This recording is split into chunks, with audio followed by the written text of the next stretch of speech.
And we're back. It's your favorite friendly neighborhood film watchers. It's Frankly Football. I'm your humble host, Brandon, and I got my guys with me today. What's going on, fellas? Man, hanging out here in the building with man BH and Big Nick. How you doing, Nick, man? What's going on, guys? So, Nick, it's draft season. That's a Yeah. time that's very special in my heart. And so I was sitting down drinking some water that was mixed with lemon and honey, and a little bit of cranberry. Trying to get your alkalines right, I see, my friend. That's right. That's right. Gotta be healthy, man. Gotta be healthy. And I was watching some linebacker film. Mm. I'm not impressed by Nick Bolton. I mean, Michael Parsons. Yeah. Whoa. That's who I love. Did I give the spoiler? Did I give the spoiler? Yeah, right. I'm not impressed by Michael Parsons, man. And I say this in the sense that I don't think that he is this transcendent linebacker that everyone's dressing him up to be. Most boards have him LB1 at this point, and I'm not done watching film. He's a minimum linebacker 4 on my board at this point. Wait a minute. Whoa. 4? Wait a minute. 4. You're 4. Okay, so a guy that 3 weeks ago, when we were in Tankathon, the tank was rolling down the hill. We was hoping that we can trade down picks and pick him in the first round. You got him as the 4th best linebacker in this entire draft. Yes. And that's because I think that there are guys who do the things that he can do. They specialize in those things and do them better. For example, I spoiled it early, and I'm so upset with myself that I did it. I think that Nick Bolton is the best Mike in this draft, and it's not close. It's not close at all. Nick Bolton might be the smartest linebacker in this entire class. He's not going to be the physically most gifted guy, but he's so cerebral, and he starts moving before he has to be in a position that when it's time for him to make his play, he's right there. And I love it about him. I think that that's the player that the Cowboys need, because currently we're depending on a guy, Mr. Jalen Smith, Mr. Hero Ball himself, in order to do those things. And we see the results that we're getting. If we get a proper Mike instead of trying to put a Sam there, I think that we'll have so much more success. On to another guy that I think does that specific thing better. I think Chad Surratt is the best cover linebacker in this draft. If you want to put him down and have him cover a tight end, he's your guy. Right. And he's a North Carolina guy, near and dear to your heart. Most definitely. Chad Surratt is a former quarterback, 2 years as a linebacker. Very smart, very intelligent, can run like the wind. And he's just, when we first started talking about it, where everybody was talking about how great Michael Parsons was, how he was just head and shoulders above. But as a player and as a leader of men, Chad Surratt is a guy that you can put in a place. He's going to do his assignment. He's going to work hard. And he's got room to grow because he hasn't played linebacker forever. So whereas Michael Parsons is this physical freak and has these different things, Chad Surratt has the discipline and the maturity, to make those plays. So I follow you with Nick Bolton being number 1. I got Nick Bolton as being number 1. I have Chaz as number 3. Okay, I got Chaz as number 3. My number 2 best linebacker is a young man out of Tulsa. This is Zaven Collins. That's right, Zaven Collins. He was going to be the next guy that I mentioned. Yeah, right. He's my number 2 guy. Tackling machine, Nagurski Award winner. Man, the guy's amazing. The guy's flat out amazing. And he's got the body and the build. Solid tackler. I think he would be amazing. But he's more predominantly been playing Sam. So he's like, he's a Sam. So I'm not looking at taking a Sam at 10. No. But not in the first round. So none of these 3 linebackers, or these 4 linebackers you talked about, none of these guys are first round guys. Well, I'll put it this way. Nick Bolton is a late first round guy. Like we talked about before in videos, there are 17 to 18 first round grades for guys. So I think because the way the board is, because we got maybe 4, maybe 5 quarterbacks that people may come up and get, and maybe it will push us down the board where you may be able to get one of these guys in the first round, a little bit later. But the problem is the guy you get this year, he's got to be a guy to be a centerpiece in this new defense that Dan Quinn could use to be kind of like a Deion Jones. Deion Jones playing for the Falcons, a tackling machine, able to run all over the place. So I could see you getting a guy like a Nick Bolton or Chaz Surratt. Or if you get down to 17, 18 and you turn around and you get a Michael Parsons, which is a first round talent or have the ability to have a ceiling of being a great first round talent, if you can get him at 15, 16, and that's a steal in the first round. If you can get him in the teens, I'm okay with that. I'm not a big linebacker fan in general, especially when you're talking about premium picks in the top 10. But his upside is appealing. And especially if you have a guy that has a track record of making linebackers good. Yes. I could be convinced to it. I wouldn't love it because I don't want a project. I want a football player. We've had a couple projects in the past. Right. But man, that upside is awfully appealing. Oh, and yeah, actually, real quick, I do want to rewind something real quick. Your guy, Surratt, I just read he had only 3 missed tackles all year. All year. That's something we desperately have needed for a long time. Our linebackers and safeties that can tackle. 3 missed tackles all year. For a guy who's only 2 years. 2 years. 2 years, tackle machine, run like the wind. I love Chaz Surratt. That's appealing. Not in the first round, but that's appealing. Yeah, definitely. So it comes down to what you're looking for in a linebacker. Are you looking for a Will to potentially replace Leighton Vander Esch? Are you looking for a Sam to maybe replace Jalen Smith? Are you looking for a Mike to fill the hole? So I need all of the above. I need a first and foremost, I need a Mike. I need a playmaking Mike, which I can either get in a Michael Parsons, a Chaz Surratt, or a Nick Bolton. But I can get all those guys in the second round. I can get Chaz Surratt in the second round. Yeah. Okay? Yeah. Only by the grace of God, unless I move up, will I get Nick Bolton in the second round. I won't get Michael Parsons in the second round because of his name. Okay? Yes. But the guy that the Cowboys will probably be looking at in the second round, and I'm going to tell you, and because we love drafting guys in the second round that are hurt, we love doing it, it's Dylan Moses out of Alabama. That's the guy I think they're gonna target him because 2 things. First and foremost, he's hurt. They love drafting hurt guys, right? Second, he's from Alabama, okay? And the pedigree and let's be honest, the last great Mike linebacker we had from Alabama was who? Rolando McClain. Rolando McClain was the last great one from Alabama. For 18 months, he was all world for us. So let's not get past it. If the scouts can say, hey, can we get him back? Did he have a whole year to get healthy? And what we saw is his sophomore tape. And if you get him in the second round, being that you need to get quarterbacks, Dylan Moses is going to be your guy in the second round because they love drafting hurt guys. Yep. I would be opposed to it just because I want to get from under that stigma or that dark cloud, that stink of taking projects in the second round. The second round is kind of that domain, and I want to get away from that. That's my main reservation about taking Dylan Moses right there is because you don't know how the recovery is gonna go. No. The story's great, but I don't need another Jalen Smith.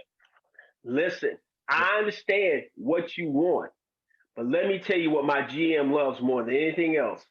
He loves a story. Of course. He loves a story. So if he can wrap a story with an Alabama guy that's hurt, oh man, that's made in heaven. He going to the second round. Now he going to the second round. It makes perfect sense. Yeah, it makes perfect sense. He's gonna be the guy in the second round. And I was sitting the other night. I said, "Oh my God!" I was looking when I was watching the championship game. I said, "Oh my God, Dylan Moses got hurt." I said, "Oh my God, he's gonna be a Cowboy." Immediately. Immediately. Oh God. Immediately. I didn't even think he was going anywhere, so he'll be a Cowboy. I'll be waiting for a year and a half for him to get up to speed halfway through his first contract, and him to start showing glimpses, and then I gotta pay him. That would suck, man. It sucks, man. It's a bad position to be in. Hey man, listen. I'm just unless you turn around and you bite the bullet if you can get from 10. My problem, Brandon and Nick, is I don't want to pick 10. So can anybody give me a way to get out of pick 10? Because I probably could give you 2 or 3. There's nobody in this draft that I really am in love with at 10. I could probably give you 2 or 3 scenarios where Dallas would be able to get out of 10. Now, granted, there are plenty of situations where I would take my guy at 10 and be happy with it. I would have a Coke and a smile and just be going about my way. Mm-hmm. But if I can get another second and maybe another 3rd round pick, you wouldn't be able to send me to the podium fast enough to announce the trade. The main contender that I see, because Mac Jones played his way into so many people's hearts and onto so many people's boards, the main trade candidate that I see heading into the draft would be New England. Okay. New England could potentially move up to spot 10 and provide us with pick number 15 and round 2, pick number 46 overall. Okay. And they could move up those 5 spots. What you think about that, Nick? I think that's a possibility. I'm just looking at the board right now, and I'm looking at other QB needy teams. Mm-hmm. And the only other ones that I could see being competitive with New England, and I think would be too big of a move, would be Washington and Chicago. So if it's going to be a QB, either someone's got to really like Jones or one of those other QBs got to fall. So definitely possible. I think we have a lot of options, though. I don't think 10 is a very rigid spot, and I think it's going to be one of the things where you'll probably sell for less than what the charts tell you, just because a lot of those prospects are very similar. You don't have those elite top 10 guys that you normally see, or the top 5 guys even, to where once you get your guy, you'll go up and get him, and maybe you only get a 3 rather than a 2 and a 3 or something like that. But if you're getting something to move down and get the same type of player, I'm actually still interested in doing that. You know. So you're talking. So what you're talking about? So what you're basically talking about? Yeah. So you're talking about pick 10, pick 42, and then pick 40, and then pick 42, and then pick 44. Right, Brandon? Yes, that's what we would have. We would in the New England scenario, it will be pick 15, pick 44, and pick 46 that we would have in the first 2 rounds. Because I would do that at minimum, in order to move up those 5 spots, you would have to give up your 2nd round. If it comes to a situation where the top 4 guys, Sunshine, Zach Wilson, Fields, and Lance are all gone, and Mac Jones is the only guy, that creates a seller's market. If you kind of bring it into a finance type of things, because just like Nick mentioned, Washington, they cut their draft pick prospect, and also their guy who they just had play in a playoff game, he doesn't have a contract anymore. He's a free agent. So their only quarterback under contract is Alex Smith. Right. Okay. I can see what you're saying. So they're hungry for a quarterback. Chicago, they just lost fairly miserably to the New Orleans Saints, and were contemplating Mr. Trubisky's future with the team anyway. They're quarterback hungry. But moving up that far comes at a price. They have to open up the wallet a little bit more. You couple that with, what's like what's the word I'm looking for? A bidding war per se. It raises the price artificially because there's higher demand. Gotcha. Okay. So I'm just wondering if 10 is a little too high for someone to be moving up for Jones. I personally don't like him that much, but I mean, all it takes is 1. But I'm looking towards the end, looking at like picks right after New England, 16, 17, 18. those could be major trade targets for a quarterback if you're able to move back twice. 100%. Because right now, 100%. then you have in realistic striking position, you have Washington, you have Chicago, Pittsburgh. Do they going to need a quarterback? What's Big Ben's deal? He's due like 50-something million this next year, something crazy. And just threw away a playoff game, literally. Mm-hmm. So basically, what you guys is trying to do, y'all trying to get the brick back up. That's what y'all trying to do. Y'all trying to get the brick back up, because what you're trying to do is, if you get, so you want to get pick 44 from New England, drop back down again. So you want to end up with like 3. You want to end up with 3 seconds. You want to end up with 3 seconds. I love it. I'll take all the seconds if they're willing to give them to me. Yeah. Anywhere in rounds 2 and 3, you give me as many picks as possible, because I think that there are so many prospects that I would love to take there. Everything I want is right in there. You're right. And That's right. To kind of go off his point too, as far as getting as many seconds, I'm not a big fan of taking linebackers high. But if I have 3 second-round picks, or if I have 2 second-round picks, it makes it feel a lot better to be able to get a corner and a linebacker and a D tackle in that second. That would be phenomenal. Do you know what the wild card in all of this is? Kyle Pitts may be available at pick 10. He's highly likely to be available at pick 10. Definitely. I believe that Kyle Pitts is an elite wide receiver playing out of position. A team will move up and get him because they're looking for the next Zach Ertz or George Kittle. New England. We'll stay on them. We'll stay on them. Yeah. They need somebody. They're gonna need a quarterback first. So, and they don't have a lot of money. So, like you said, if you can fleece them, if you can get them once, maybe get their second, get their, swap spots with them, get 44, and because they need it, maybe get a third from them. Mm-hmm. You know what I'm saying? Or maybe a second and a fourth from them. Then move back down again, pick up another second. Yeah, pick up another second and end up with a 44, 46, another second and another third. I think you cooking with gas. I think you can revamp everything. Here's another. Let me ask you. Oh, go ahead. Go Nick. I kind of want to switch gears. So Nick, I would love if you go first. Okay. Another scenario that I want to run real quick, just looking at 10 and looking at the board. What happens if one of the top receivers drops to us? You have the Giants that are right behind us that are very needy of a weapon. Could you see somebody wanting to trade right in front of them to be able to pick one of those receivers? I think that's a realistic possibility. You have San Francisco who could leapfrog. You have New England, like we already said. Raiders, I would think, would need a weapon, right? Who do they have outside of that? I mean, they got Ruggs. They got Ruggs. There, they have Ruggs. Okay. Right. Yeah, they got Henry Ruggs. So, don't they also have Andy Isabella? No, Andy Isabella plays in Phoenix. Yeah, that's Arizona. He plays Arizona. They got Aguilar. That's like their number 2. They got Nelson Aguilar. Yeah, okay. I mean, listen, I'm still trying to trade down because I don't want to pick at 10 because there's nobody I'm madly in love with at 10. Okay? I don't think Slater's going to fall that far. I don't need a quarterback. There's not a wide receiver on the board that I want.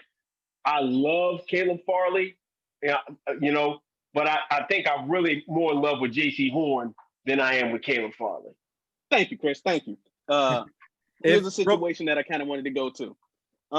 How opposed to y'all to the double trade down? Let's say you trade down to that 15 range, and J.C. Horn's on the board, and let's just say Tennessee calls you, or Indianapolis calls you, and says, "Hey, we'll switch with you and give you our second, or give you our third and fourth, somewhere along those lines," and you move down again to that mid-20s or late 20s range. Would you be opposed to that, or at some point do you have to just grit your teeth and take your guy? Go ahead, give it to me, Nick. What you think? I think it depends on who's still left on the board. How many of these mid-tier defensive players are still there that you like? Because if a lot of these top, say 10 or so, top 10, 15 draft picks are all offense, man, I got plenty of guys that I'm still comfortable with taking. So keep moving until that small group of guys that you're comfortable with, until that starts thinning out. If Horn is your only cornerback that you're comfortable taking in the first round that's left, then I'm probably going to stick and take him. But if there's a group of them, if somehow Farley's still there and Horn and say, I mean, Surtan's going to be gone, I would assume. But like say another guy, like, okay, maybe I'm thinking about dropping down again because I'm hoping that one of those guys is still there. And if not, I'm kind of in that range where maybe I think about taking like a D tackle maybe or something. There's not very many prospects, but there's been some buzz on the Alabama kid. I hate when guys flash for like 2 weeks, but some people like him and he shows traits. So yeah, he's a trait guy, but he hasn't been a full-time starter, and he's been a guy. Barmore only plays like 20 plays a game for some reason, man. Yeah, that's a weird Alabama thing though. I feel like they do that with a lot of their guys. No, because they didn't do that with Quentin because you couldn't get Quentin off the field. So you couldn't get Quentin off the field. So I think Barmore's a guy that's flashed at the right time for people to want to go get him. I think it's because of what you've seen lately. I think people saw with Surtain. I think they got the other kid, the Job kid. People like him as well. So if he decides to go out now, that'll be great. But I would rather take a J.C. Horn. I would love to take a Caleb Farley. So if I can get Caleb Farley at 18, man, I'd be happy as a pig in slot. And have an extra second-round pick, an early second-round pick that if Chaz Surratt is there in the second round, then I wouldn't have a problem with it. Because I won't even think about taking the D tackle probably as early as the third round. Yeah. D tackle is the position that I'd much rather address in free agency anyways. I want an established guy that knows what he's doing to help out these young guys. So but I would still go get one in the third round. Definitely. Yeah, I'm gonna go spend some free agent money, but I would go get I would turn around and go get not the kid from Pittsburgh, Slavine. Where's Slavine play at? Brandon, where's Slavine at? Let's see. Sorry about that. I am not sure. I'm a Cowboys fan, man. I don't know too many teams on the roster. Okay, my bad. No, he's a college kid. He's one of the college players. Selvin, yeah. LSU. Yeah, I would take Selvin out of LSU or take the D tackle out of North Carolina State. I like him as well. Aleem McNeil. But he is. Aleem McNeil. He's trying to grasp at Marvin Wilson's heels for one tech too. Yeah, right. So he's right. trying. Yeah. So if I can turn around and do that, but I think this is the year because all the premium spots are in the second and third round. If I can come off the board, bang one of those top three corners, Farley, J.C. Horn, or Surtain, which I don't think Surtain is there. I don't think Surtain fits what I need in Dallas because I don't have a burner. I don't have a burner. I've got a good cover corner guy in Trayvon Diggs. I've got a pretty good slot guy in Anthony Brown, but I don't have a guy who can flat out run. I mean, Anthony Brown's like pretty fast. He ran like a 4.32 or something like that. Yeah, but he's good in the slot. He's not very good. Yeah, he's just not good. Man. He's good in the slot. He's good in the slot, but he's just not that good. Caleb Farley corner if possible, to be honest. Yeah. Oh, yeah. Well, I mean, if you get Horn, if you can get Horn, or but see, they won't get one of the smaller guys that I love. They won't get they won't get Samuels Jr. They won't go get him. He's a ball hawking kind of guy. But that's the kind of guy you need. But to play the defense that Quinn likes, he's going to want to get a 6'1", rangy type corner type guy. And if we aren't able to get one of those speedy corners, that just furthermore proof that we need to get a rangy safety in the building to help out. Absolutely. Yeah, you got to have that. Everybody's got to go get a guy who can go fly because you're going to go play a team with a guy. You're going to end up playing the AFC West. So you're going to have to go run with Ruggs. You're going to have to run with Tyreek. You're going to have to run with a Hardman. You're going to have to go have a guy who can run with Keenan Allen. You got to go get a guy who can run and fly. So absolutely, and that's part of the reason why Surtain is falling for me. I don't think that he's going to be able to keep up with a team's number one receiver. I'll use Dallas as an example just because I'm a Cowboys fan. I'll put him on Michael Gallup. I won't put him on Amari Cooper because I think that the combination of Amari's supreme route running ability and speed is going to make his hips fall out of center. No, seriously, that's one of those things that'll happen with him. His hips will get all thrown out, and then he won't be able to change direction and keep up with the guy. Supreme route runners, they'll break them down. Right, and I think I can't have that. Not playing against Tyreek Hill and Henry Ruggs. I just don't. I don't think. Playing against the top tier route running guys, he's gonna have a problem. I just think you got to match. You got to match with what you have. I think you already got a guy in Diggs. I think Diggs is going to be head and shoulders better next year. I think having a full off season, he'll be amazing come next year. But I think you want to go, if you can, get down to 16 to 18 range, and marry you up a second, a third, and maybe an extra fourth, and you will be in the money of where you want to be at. For where you want to be at to help revamp this defense and kind of turn this. I know. I don't want to sound like that guy. Oh, we're not that far off. We're devoid of talent. But I think if you get better up the middle, make it to the point people gotta pass the ball more, and I got a little bit stickier corners, I think DeMarcus Lawrence and Randy Gregory will change the mindset of my defense, and I think we'll be a lot better. And I'll 100% be that guy. I don't think we're that far off, honestly. Okay. I think we're just far off on a couple extremely key positions. And if you're able to address those and get better and actually have NFL level starters, we'll compete. So and a couple. And being realistic, we were a quarterback injury away from being in the playoffs this year. Exactly. So you couple that with a team that knows how to draft better than 90% of the league. Mm-hmm. And we're not that far away. Yeah. And I don't want to make it seem like I talk down Surtain because this is kind of weird, but I think that he's better than Jeff Okudah already.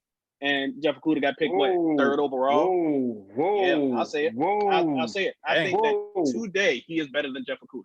Wow. Okay. Yeah. Okay. So if that's the case, so you're saying the young quarterback out of Ohio State. You know, my wife has an affinity for Ohio State. Wade, of course. Yeah. That Wade is what, maybe a fourth round pick? Could you take him in the fourth round and make him your slot corner? Yeah, 100%. Because I don't want Jordan Lewis back. I'm out on Jordan Lewis. If I was to re-sign a guy between him and Cheeto, it would be Cheeto 10 times out of 10. Sometimes a change of scenery is just good for a guy. Gotcha. And he might be able to succeed elsewhere. But yes, you give me Sean Wade with that comp third or that fourth round pick, and yeah, I'll be happy with him. I definitely will be happy with him. Okay. So we talked about linebackers. We talked about cornerbacks. We talked about D tackle. Do you want to get another pass rusher at any point? Always. Yes, of course. Have too many pass rushers. But do we need one is the question. Of course, always. I want to talk about pass rushers. Yeah. I'm happy with my guys. That's the best way for me to say it. I'm happy with my guys. So are you paying Randy Gregory a big contract if he has another pretty good year? Because he only's got one more year left on his contract. And we're paying him a bag of Skittles. I know, but